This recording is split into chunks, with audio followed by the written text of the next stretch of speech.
मैं सितांशु शेखर द्विवेदी आज आपके बीच में एक बार फिर से आपके अपने शिक्षण इंस्टीट्यूट में। जैसा कि आपको पता है कि यहाँ पर आपको जो भी बताया जाता है, जो जैसा भी बताया जाता है, एकदम सरल भाषा में आपको समझ में आने वाली भाषा में बताया जाता है। तो इस समझ में आने वाली क्लास को ऐसा कीजिए कि आप लोग ज़्यादा से ज़्यादा शेयर कीजिए और सब्सक्राइब कीजिए, ताकि और लोगों का, जैसे बोर्ड का एग्ज़ाम आ रहा है और भी वनडे एग्ज़ाम्स आ रहे हैं, तो उन तक ये वीडियो ज़्यादा से ज़्यादा पहुंच सके। जब आप सब्सक्राइब ही नहीं करोगे तो ये ज़्यादा से ज़्यादा वीडियो कैसे पहुंचेगा, कैसे लोग सही चीज़ों को पहचान सकेंगे, सही चीज़ों को कैसे पढ़ सकेंगे। तो इस बात के लिए आप ज़्यादा से ज़्यादा वीडियो को शेयर कीजिए और सब्सक्राइब कीजिए। अगर आपको यह वीडियो अच्छी लगे तो लाइक ज़रूर कीजिए।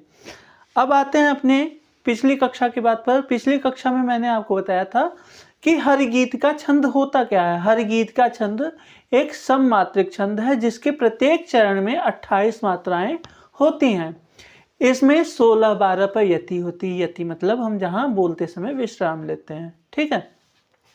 यानी कि एक बार फिर से दोहराना चाहें तो कुछ इस प्रकार से कि हर गीत का छंद सममात्रिक छंद है। इसके प्रत्येक चरण में 28 मात्राएं होती हैं एवं 16 एवं 12 पर यति होती है। और सबसे जरूरी बात, लास्ट में यानी कि चरणांत में, चरण के अंत में आपका लघु एवं गुरु का होना नितांत आवश्यक है, ठीक है। अब आपको मैंने कल पिछली कक्षा में बताया था कि मात्रा हर गीत का छंद पर या किसी भी छंद पर किस प्रकार से लगाया जाता है। तो आज हम आपको कुछ और उदाहरण हैं जिनको पढ़ करके बताएंगे ताकि आपको याद हो जाए। एक भूले तो दूसरा याद आ जाए। एग्जाम में कोई सा भी आ सकता है और एक ही पढ़ेंगे तो हो सकता है कि आपको याद ही ना आए, तो कई सारा आप पढ़े रहेंगे तो आपको कोई ना कोई तो याद आ ही जाएगा। और इसको हम गा करके पढ़ेंगे ताकि हमारे मनः पटल पर चीज़ें अच्छे से बैठ जाएं। जिस प्रकार से फिल्मों के गीत हमारे मनः पटल पर बैठ जाते हैं, उसी प्रकार अगर हम पढ़ाई को भी एक लय से, एक ताल से, एक राग से पढ़ें तो वो भी अगर अच्छा, हमारे मन को अच्छा लगेगा, हमारे कानों को सुनने में अच्छा लगेगा, तो जाहिर सी बात है, गारंटेड कि वो हमको याद ही हो जाएगा। तो चलिए हम समय आपका नष्ट न करते हुए चलेंगे आगे। अन्याय सहकर बैठ रहना, ये उदाहरण है। 3 और एक मैंने पिछली कक्षा में दिया था। एक काम आपका गृह कार्य रहेगा कि आपको इन सभी पर मात्रा लगाने का कार्य रहेगा, ठीक है।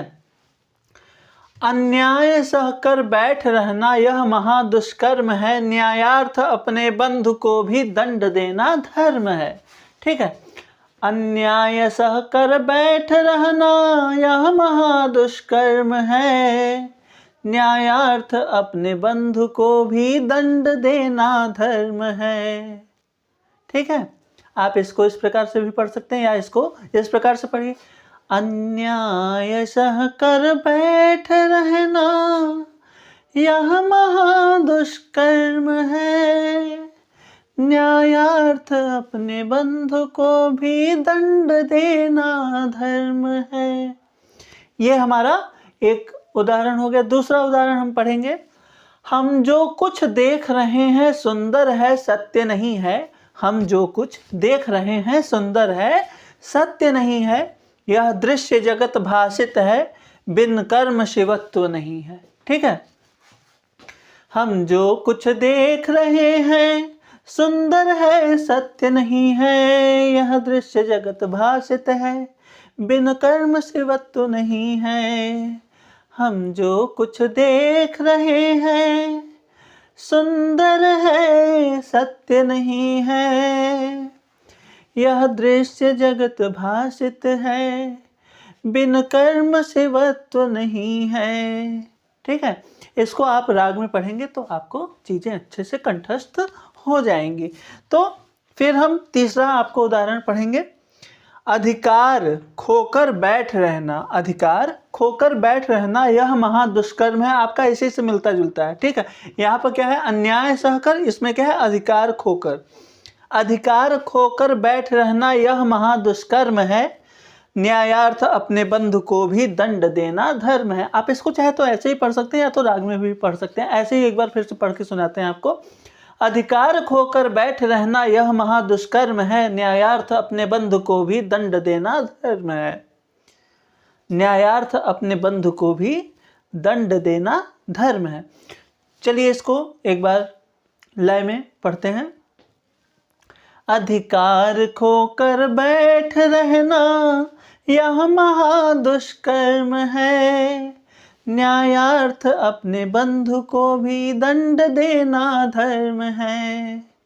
अधिकार खोकर बैठ रहना यह महादुष्कर्म है, न्यायार्थ अपने बंधु को भी दंड देना धर्म है। इसी लय पर इसको पढ़ेंगे। अन्याय सह कर बैठ रहना यह महादुष्कर्म है, न्यायार्थ अपने बंधु को भी दंड देना धर्म है। अगर आपको यह कक्षा हमारी अच्छी लग रही हो तो इस कक्षा को आप ज़्यादा से ज़्यादा शेयर कीजिए, लाइक कीजिए एवं सब्सक्राइब कीजिए, ताकि वीडियो जो भी हो, आपके बोर्ड के एग्ज़ाम्स आ रहे हैं, आपके वनडे एग्ज़ाम ज़्यादा से ज़्यादा इस समय हो रहे हैं, तो ज़्यादा से ज़्यादा चीज़ें आप तक जल्दी से पहुंचने के लिए इस चीज़ को आप सब्सक्राइब कर लीजिए और अपने दोस्तों को भी शेयर कीजिए। और मिलते हैं आगे की कक्षा में, तब तक के लिए धन्यवाद।